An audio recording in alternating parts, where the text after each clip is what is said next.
Award, and then Bill later started talking, supported the creation of the Salt Marsh Award. But the Plater Award came about on the occasion of the night of the retirement of Bill Plater from IUPUI. Again, a funny story. 19 years in the role of provost at IUPUI, and he was retiring, and his friends and I conspired to create this scholarship, which IUPUI has generously agreed to support for 15 years.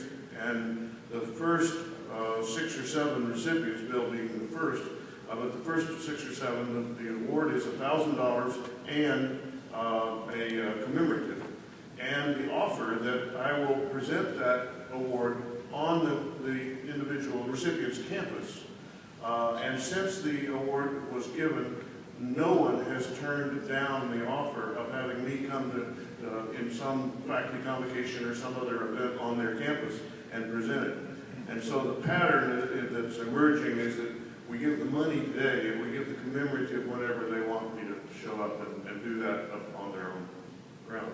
But what was great was that Bill was having a retirement ceremony. The campus was having a retirement ceremony for him, and he walked into the room, and I was standing there, and he said, "Oh, hi, George."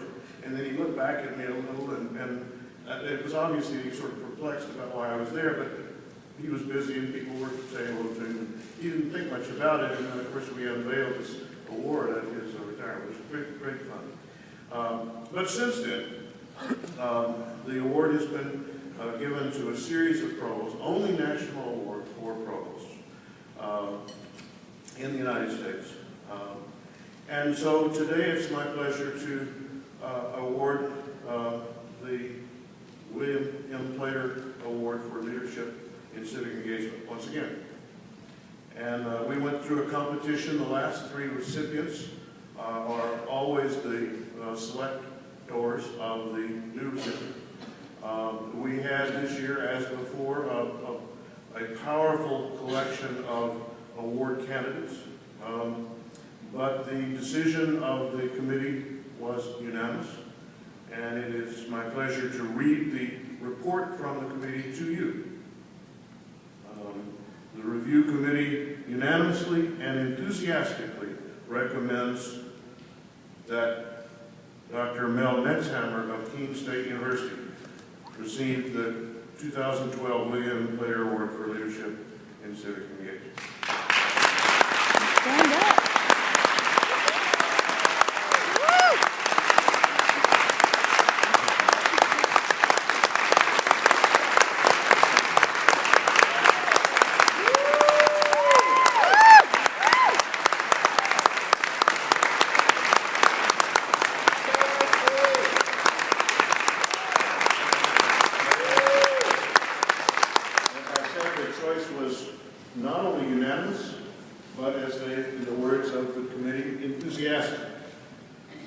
Dr. Netzhammer has a significant record of sustained leadership on campus within the American Democracy Project and within the broader regional community. In particular, the review committee notes the intentionality of Dr. Netzhammer's infusion of civic engagement into the fabric of campus culture and the degree to which he has institutionalized civic engagement through personal leadership, commitment of resources, and the transformation of both curricular and co-curricular elements of the university's educational program. In the area of curriculum, it is most noteworthy that the number of courses devoting explicit attention to the study and practice of political, civic, and humanitarian engagement has expanded significantly. The range and depth of Dr. Netzhammer's leadership is impressive. He has been both a leader and a supporter of the Red Balloon Project, e-citizenship, and of the Liberal Education and America's Promise Project. He is a significant contributor to the work of the National Implementation Committee of the American Democracy Project. For Mel, civic engagement is not a project, it is an extension of his professional identity.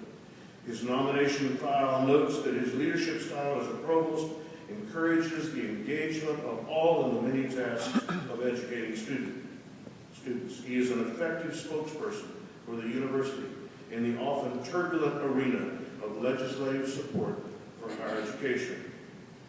It is our judgment that this award reflects the best traditions of civic engagement established by William Plater. Dr. Mel Netzhammer leads by example. He has engaged his campus broadly in a shared commitment to civic engagement. He is a respected voice and exemplar of leadership in civic engagement on campus and in the national arena. Will you please join me once again in celebrating this award.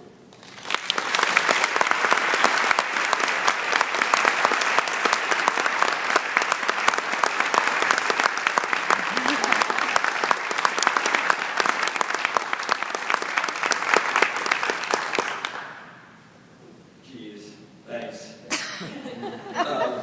I guess it's lovely to be recognized for something that you feel so passionate about. Now, a lot of you know I've been transitioning at the moment, going from my beloved colleagues at Keene State College to my new beloved colleagues at Washington State University at Vancouver. And so I'm kind of curious, George, about which campus we're actually going to present this. You know, I've sort of been reflecting on ADP this week, and generally, because I'm in transition from one campus to another. And on Thursday, George talked about how ADP had changed him and how he had grown as a result of his involvement in this project. And I have to say that has absolutely been true for me as well. And to learn so much from my colleagues and to be welcomed into this community of people who care so much about their communities has been a wonderful thing.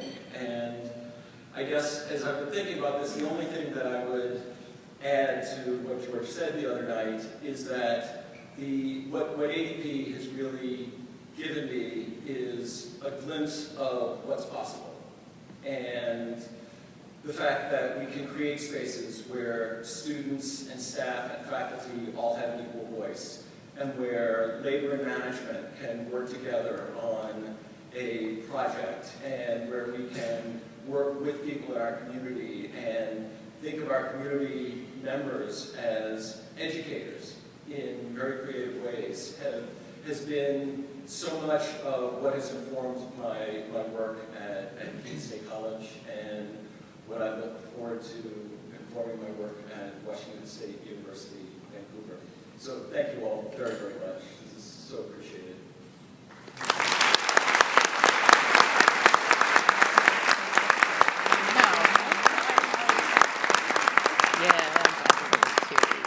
From the sublime to the ridiculous. We're back to housekeeping, but it won't take but a moment.